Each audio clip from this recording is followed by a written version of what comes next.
Hello बच्चों, the Bihar teacher history maker मेरा mobile मेरी शिक्षा में आपका स्वागत है। मैं कंचन प्रभा आप लोगों के लिए लेकर आई हूँ उद्योग चैप्टर का प्रश्नोत्तर। तो पिछले वीडियो में हम लोगों ने देखा था बहुवैकल्पीय प्रश्न और खाली स्थान भरे, और इस वीडियो में हम लोग देखने जा रहे हैं निम्नलिखित प्रश्नों के उत्तर दें। निम्नलिखित प्रश्नों के उत्तर दें।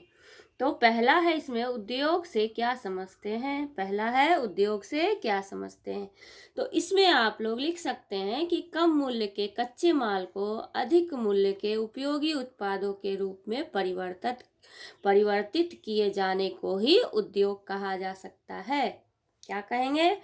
कम मूल्य के कच्चे माल को अधिक मूल्य के उपयोगी उत्पादों के रूप में परिवर्तित किए जाने को उद्योग कहते हैं।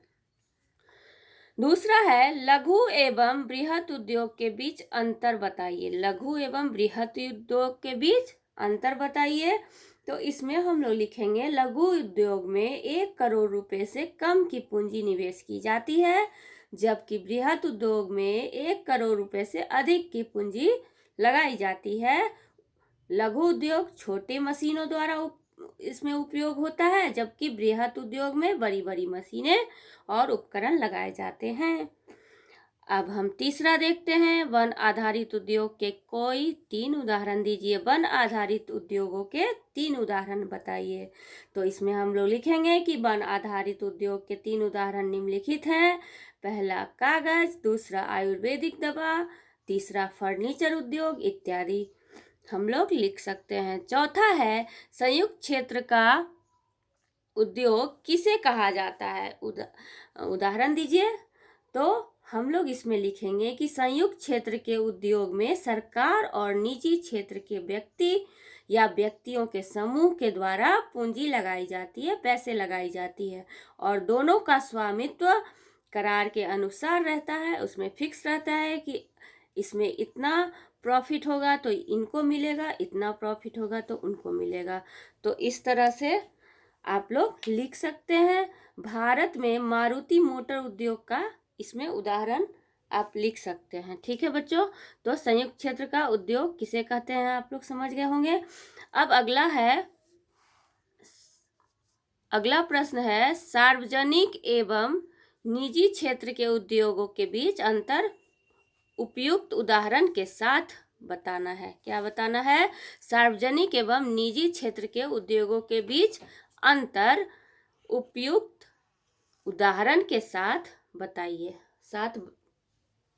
क्या है इसमें? आप लिख सकते हैं कि सार्वजनिक एवं निजी क्षेत्र के उद्योगों को ही संयुक्त क्षेत्र कहा जाता है। सार्वजनिक का अर्थ होता है सरकार, और सरकार की ही जनता होती है, इसलिए ये सार्वजनिक या निजी क्षेत्र का उद्योग कहलाता है। ये आप लिख सकते हैं। तो इसमें आप लोग उदाहरण के लिए क्या लिखेंगे? उदाहरण के लिए हम लोग लिख सकते हैं इसमें कि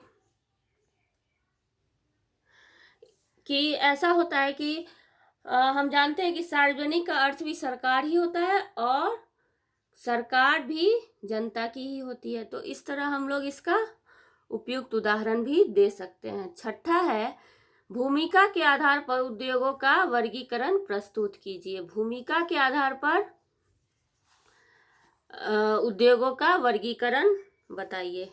तो इसमें हम लोग लिख सकते हैं कि भूमिका के आधार पर उद्योगों को 2 भागों में बांटा गया है, आधारभूत उद्योग और उपभोक्ता उद्योग। तो आधारभूत उद्योग में हम लोग लिख सकते हैं कि आधारभूत उद्योगों के उत्पादन के आधार पर अनेक उद्योग निर्भर रहते हैं, जैसे कि लोहा, इस्पात इत्यादि।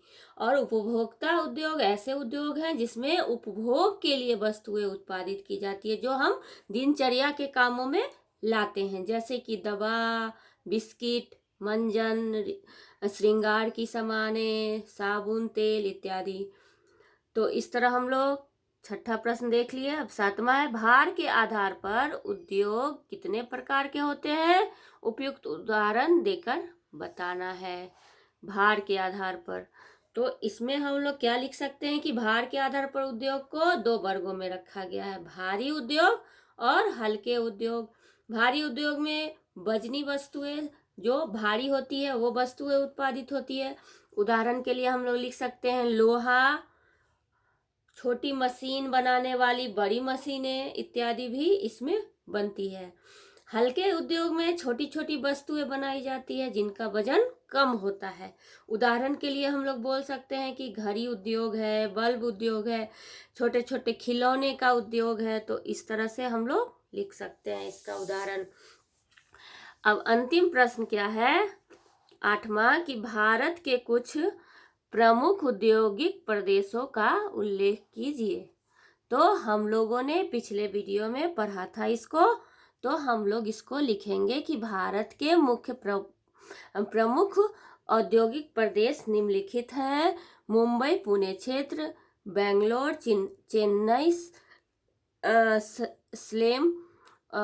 तीसरे ऐसे पॉइंट देके भी आप लिख सकते हैं या फिर ऐसे भी लिख सकते हैं: अहमदाबाद, बड़ोदरा, सूरत क्षेत्र, विशाखापट्टनम, गुंटूर क्षेत्र, गुड़गांव, दिल्ली, मेरठ क्षेत्र, कोल्लम, तिरुवनंतपुरम क्षेत्र, हुगली और छोटा नागपुर आदि क्षेत्र।